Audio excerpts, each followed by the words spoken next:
प्रकरण 9. स्वप्नांचे रंग. पुण्याहून आलेली ती मोठी मदत आणि विश्वासराव पाटलांनी दिलेलं ते पोलीस संरक्षण यामुळे सावर्डे गावातला तो काळा बहिष्कार अचानक विजयाच्या दिशेने झेपावला होता. कालची ती भयानक शांतता आज वास्तूच्या आवारात प्रचंड चैतन्यात बदलली होती. सकाळी 10 वाजताच वास्तूचा तो जुना दरवाजा उघडून वाचनालयाच्या रंगरंगोटीला खऱ्या अर्थाने सुरुवात झाली होती. सई, सुशांत आणि पुण्याहून आलेले सईचे 4 मित्रमैत्रिणी प्रचंड उत्साहात कामाला लागले होते. सईने हातात एक रंगाचा मोठा ब्रश घेतला आणि तिने भिंतीवर पहिला हात मारायला सुरुवात केली. तिच्या चेहऱ्यावर प्रखर जिद्द होती. सुशांत तिच्या बाजूला उभा राहून मोठ्या लाकडीच्या शिडीवरून वास्तूच्या वरच्या बाजूला पांढरा रंग देत होता. सई आणि सुशांत यांच्यातलं हे शेअर्ड काम प्रचंड तालबद्ध आणि समजून घेणारं होतं. एकमेकांकडे बघून दिलेली ती निग्रहाची हसू आणि शब्दांविना झालेला तो संवाद मनातली एक हळुवार पालवी खऱ्या अर्थाने फुलवत होता. कामाच्या ओघात शिडीवर उभा असलेला सुशांत काहीतरी सामानासाठी वळला आणि त्याचा पाय घसरला. सुशांत! सईने घाबरून एक मोठी किंकाळी दिली आणि तिने आपला रंगाचा ब्रश तिथेच टाकून सुशांतला पकडायला धावतच गेली. त्या घाईत सईचा चेहरा सुशांतच्या पांढऱ्या शर्टवर आदळला. पांढरा रंग आता सईच्या तोंडातून सुशांतच्या शर्टवर सांडला होता आणि सईच्या गालावरही पांढऱ्या रंगाचा एक डाग स्पष्टपणे उठला होता. सुशांतने स्वतःला सावरलं आणि त्याने सईकडे पाहिलं. सईचा चेहरा घाबरलेला होता आणि तिचा गाल रंगाने माखला होता. तिच्या चेहऱ्यावरचा तो भोळसटपणा बघून सुशांतच्या चेहऱ्यावर आणि ओठांवर एक अत्यंत प्रेमळ आणि नैसर्गिक हसू उमटलं. त्याने हातातील एक स्वच्छ कापड बाहेर काढलं. मॅडम, थोडा रंग लागलाय. सुशांतचा आवाज एकदम गंभीर आणि लाघवी झाला होता. त्याने आपल्या कापडाने सईच्या गालावरचा तो पांढरा रंग अत्यंत सावधगिरीने आणि हळुवारपणे पुसायला सुरुवात केली. सई काहीच बोलली नाही. फक्त ती सुशांतच्या डोळ्यात डोळे घालून बघत राहिली. त्यांच्या मनातल्या भावना या स्पर्शाने आणि रंगाने पूर्णपणे व्यक्त होत होत्या.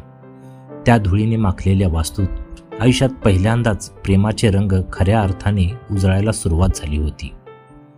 पुण्याहून आलेले सईचे मित्र उत्साहात गाणी म्हणत आणि एकमेकांवर रंग उडवत वास्तूच्या भिंती उजळवत होते. त्यांच्यातलं हे जॉयफुल वातावरण बघून आता सुशांत आणि सईला खूप मोठा आधार मिळाला होता. त्यांना वाटलं होतं की असा एखादा सरप्राईज विजयाचा आनंद मिळवणं खूप कठीण आहे, पण सईच्या शहरी जुगाडाने आणि विश्वासरावांच्या ताकदीने हे शक्य झालं होतं. तिकडे आप्पा धुमाळ वाड्यात वाघासारख्या अंगात रागाने आणि अपमानाने प्रचंड जळत होता. त्याने चहाचा कप जमिनीवर फेकून मारला आणि काचीचे शेकडो तुकडे वाड्यात पसरले. विश्वासराव पाटलांनी एका दिवसात माझा तो कडक बहिष्कार मोडीत काढला, तो अक्षरशः ओरडला. आता ती पुण्याची पोरगी माझ्या गावातल्या तरुणांना विचार देण्याचं वचन पूर्ण करेल. आप्पाचे डोळे रागाने लाल झाले होते आणि त्याच्या मनात सुडाचा वणवा खऱ्या अर्थाने पेटला होता. त्याने काशीनाथला खून केली. काशीनाथ, उद्या सकाळी भर गावात पंचायत बोलवायची. विश्वासराव पाटलांच्या या चपराकमुळे गावाचा बहिष्कार कायम राहील हा ठराव मला परत एकदा मान्य करायलाच हवा. आप्पा धुमाळ आपला पराभव सहजासहजी स्वीकारत नव्हता, पण आप्पाच्या या दहशतीला आता एक मोठी चपराक खऱ्या अर्थाने बसली होती.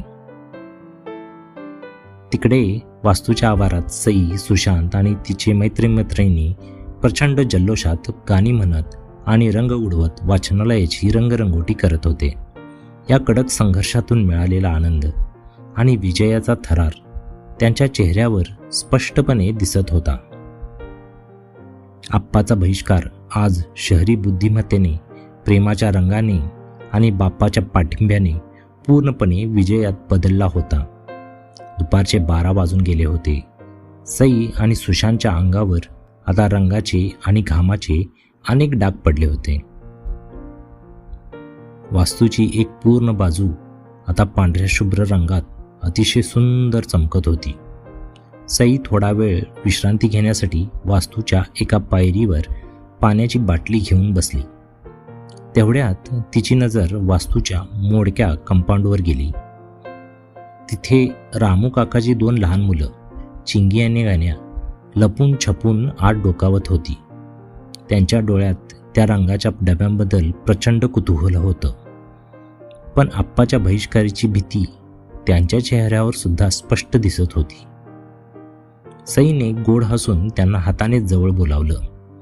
ती मुलं 2 पावली पुढं आली आणि घाबरून पुन्हा थांबली. सई स्वतः उठून त्यांच्याजवळ गेली.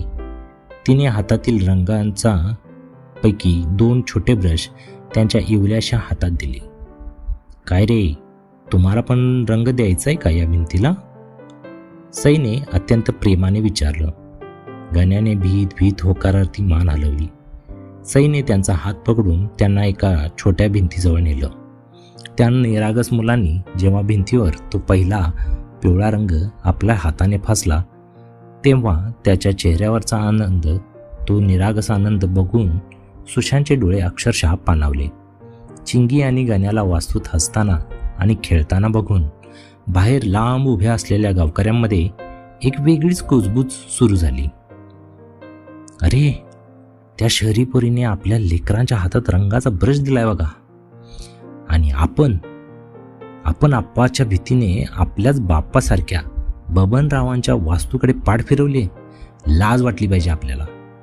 गावातला एक तरुण मुलगा ज्याचं नाव संतोष होतं, तो रागाने असं बोलत पुढे आला.